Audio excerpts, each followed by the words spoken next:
Pernah nggak kalian iseng buka Google Maps, terus narik petanya paling bawah banget sampai nemu wilayah putih yang nggak habis-habis? Yap, Antartika.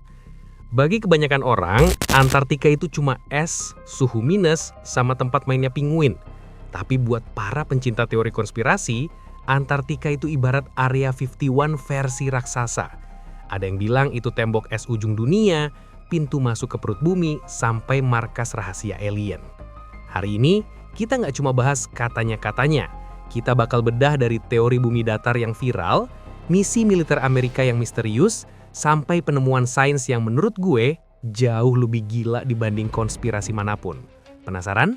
Ambil posisi paling nyaman, kita berangkat ke ujung selatan bumi.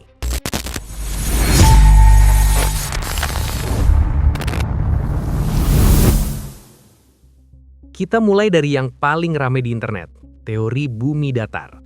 Teman-teman kita di komunitas ini percaya kalau bumi itu bukan bola, tapi piringan. Nah, Antartika ini menurut mereka bukan benua, tapi tembok es raksasa yang ngelilingin seluruh dunia. Fungsinya apa? Biar air laut nggak tumpah keluar angkasa. Coba deh kalian bayangin, kalau kalian lagi naik kapal terus tiba-tiba di depan kalian ada tebing es setinggi gedung 20 lantai yang nggak ada ujungnya.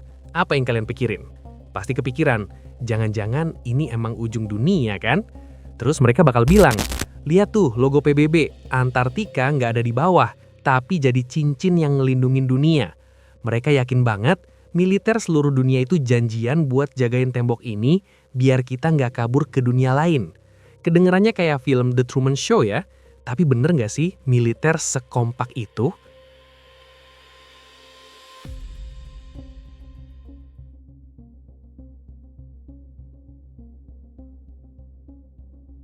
Banyak yang percaya bahwa jika kita berhasil memanjat dan melewati tembok es tersebut, kita tidak akan menemukan ujung ruang angkasa, melainkan benua-benua baru seperti benua Lemuria, Atlantis, atau benua ekstraterestrial yang sengaja disembunyikan oleh para elit global. Ada yang bilang, benua-benua ini penuh dengan sumber daya alam, teknologi alien, atau peradaban maju yang bebas dari kendali pemerintah dunia saat ini. Nah, bicara Antartika nggak lengkap kalau nggak bahas Laksamana Richard E. Byrd. Tahun 1946, militer AS ngirim armada gede banget ke sana. Namanya Operation High Jump. Katanya sih cuma latihan perang, tapi banyak yang curiga ini misi tempur. Setelah pulang, Byrd ngomong di TV dan kalimatnya bikin geger. Admiral, an expedition to which I believe you're the advisor is now en route. What is that expedition doing? Well, that's the icebreaker Atka, and it's a reconnaissance expedition. It's going down to the South Pole area to make certain observations and to look for some bases. They will be back in April, and they will report back, and upon the information we get from that undertaking, we will base the bigger expedition that's to follow. Is that very definitely planned, or is that... That is being planned right now, because it happens to be an untouched reservoir of natural resources. Admiral, you speak of the resources of Antarctica. What are they? What are the natural resources there? Well, we've found enough of coal within 180 miles of the South Pole in a great ridge of mountains. Ada daratan sebesar Amerika Serikat yang belum pernah dilihat manusia di seberang kutub selatan. Pertanyaan retoris buat kalian, kalau seorang jenderal bintang 2 ngomong kayak gitu, apa yang terlintas di otak kalian? Benua rahasia, dimensi lain, atau jangan-jangan markas rahasia yang selama ini disembunyiin? Banyak yang percaya, Byrd nemu jalan masuk ke dunia dalam. Tapi kalau kita cek sejarah, sebenarnya Byrd lagi ngomongin wilayah Antartika yang emang luas banget, dan waktu itu belum dipetain sama sekali. Tapi ya namanya konspirasi, cerita ini udah terlanjur jadi legenda.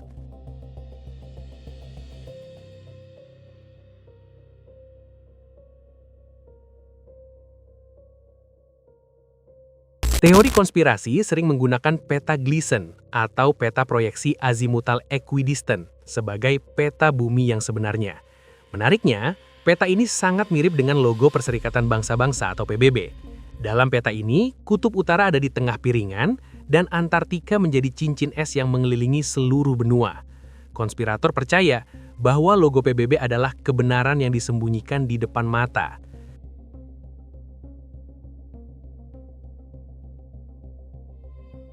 Ada sebuah teori populer kalau setelah Perang Dunia II, sisa-sisa petinggi Nazi itu kabur ke Antartika. Mereka dipercaya membangun pangkalan rahasia bernama Base 211. Konspirasi ini makin liar dengan klaim kalau mereka ngembangin teknologi piring terbang di sana bareng makhluk bawah tanah.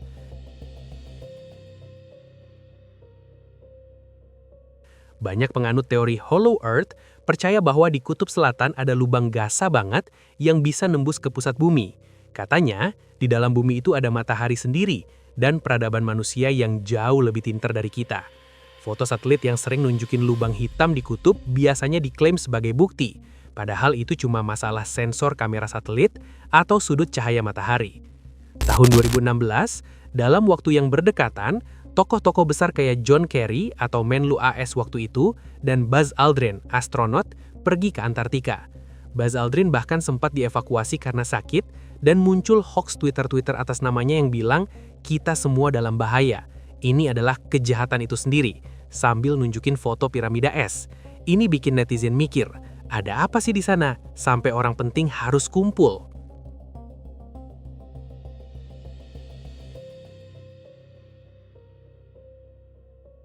Nah, sekarang kita bahas hal-hal aneh yang beneran ada di sana. Pernah dengar Blood Falls atau air terjun darah? Di Antartika ada air terjun yang warnanya merah pekat kayak darah keluar dari gletser. Dulu orang mikir, wah ini horor banget. Tapi sains nemu kalau itu cuma air asin kuno yang penuh zat besi, pas kena udara langsung karatan dan berubah jadi merah. Terus ada lagi foto piramida Antartika yang bentuknya simetris banget kayak di Mesir. Netizen langsung heboh, itu buatan alien atau sisa Atlantis. Tapi faktanya, itu namanya Nunatak. Cuma puncak gunung yang kena erosi angin dan es jutaan tahun sampai bentuknya jadi kotak atau piramida. Kadang alam emang suka bercanda ya, bikin bentuk yang bikin kita mikir yang enggak-enggak. Tapi ada satu hal yang enggak bisa dibantah. Antartika dulu adalah hutan tropis. Ilmuwan nemu fosil pohon dan dinosaurus di sana. Jadi benua ini bukan selalu jadi tempat es yang sepi, tapi dulunya adalah surga hijau yang akhirnya membeku karena pergeseran lempeng bumi. Terus, kalau emang nggak ada alien atau tembok es, kenapa sih kita nggak boleh sembarangan ke sana? Kenapa kayaknya dijaga ketat banget? Jawabannya bukan karena ada tentara yang nungguin kalian pakai bazooka di ujung es, tapi karena ada Traktat Antartika 1959. Ini perjanjian paling keren sedunia. Isinya, Antartika nggak boleh punya siapapun, nggak boleh ada militer, nggak boleh ada tambang, cuma boleh buat sains. Kenapa? Karena ekosistem di sana tuh rapuh banget. Satu kuman dari sepatu kita aja bisa ngerusak penelitian di sana. Dan soal tembok es tadi, itu namanya ice shelf. Emang tingginya minta ampun, tapi itu gletser yang meluncur ke laut, bukan pinggiran bumi. Tapi jujur, rahasia yang beneran ada di bawah es itu jauh lebih bikin merinding dibanding teori bumi datar. Oke, sekarang kita masuk ke bagian yang paling mind-blowing. Bayangin nih, kalian berdiri di atas es, terus kalian bor ke bawah sedalam 4 km. Di sana, ada danau raksasa namanya Danau Vostok. Danau ini udah dikejebak di bawah es selama 15-25 juta tahun. Nggak ada sata, nggak ada udara dari luar, suhunya ekstrim. Kira-kira ada kehidupan nggak di sana? Logikanya sih enggak ya, tapi ternyata sains nemu sesuatu. Tahun 2012, ilmuwan Rusia nemu ribuan jenis bakteri unik di sana. Mereka hidup dengan cara makan mineral dari batu. Ini yang bikin NASA heboh. Kenapa? Karena di bulan Jupiter yang namanya Europa, kondisinya mirip banget dengan Danau Vostok. Es tebal dengan air di bawahnya. Sains ini sangat penting buat NASA. Kenapa? Karena di bulan Jupiter bernama Europa, kondisinya persis seperti Danau Vostok. Kalau di bawah es Antartika ada kehidupan, maka peluang ada kehidupan di bulan planet lain adalah hampir 100%. Jadi Antartika bukan pintu ke dunia lain di balik es, tapi pintu bagi manusia untuk memahami kehidupan di luar angkasa. Antartika adalah tempat di mana imajinasi manusia dan realitas sains bertabrakan. Teori tentang tembok es dan peradaban rahasia muncul karena kita sebagai manusia selalu haus akan misteri. Kita ingin percaya bahwa dunia ini masih punya tempat yang belum terjamah. Namun kenyataannya mungkin lebih dalam. Antartika adalah memori kuno bumi. Di bawah es itu tersimpan data perubahan iklim miliaran tahun lalu, fosil dinosaurus dan organisme purba yang bisa mengubah cara kita memahami biologi. Pertanyaan penutupnya, mana yang lebih menakutkan atau lebih indah menurut kalian? Membayangkan bumi ini punya tembok es yang menjaga kita tetap di dalam piringan, atau menyadari bahwa kita hidup di atas bola raksasa yang menyimpan dunia alien di bawah lapisan esnya sendiri? Antartika akan tetap menjadi misteri selama kita nggak benar-benar melindunginya. Karena jika es itu mencair, bukan cuma rahasianya yang akan keluar, tapi juga masa depan umat manusia ikut terancam. Terima kasih sudah menyimak sampai akhir. Tetaplah bertanya, tetaplah ragu, tapi jangan pernah berhenti mencari bukti. Sampai jumpa di penjelajahan berikutnya.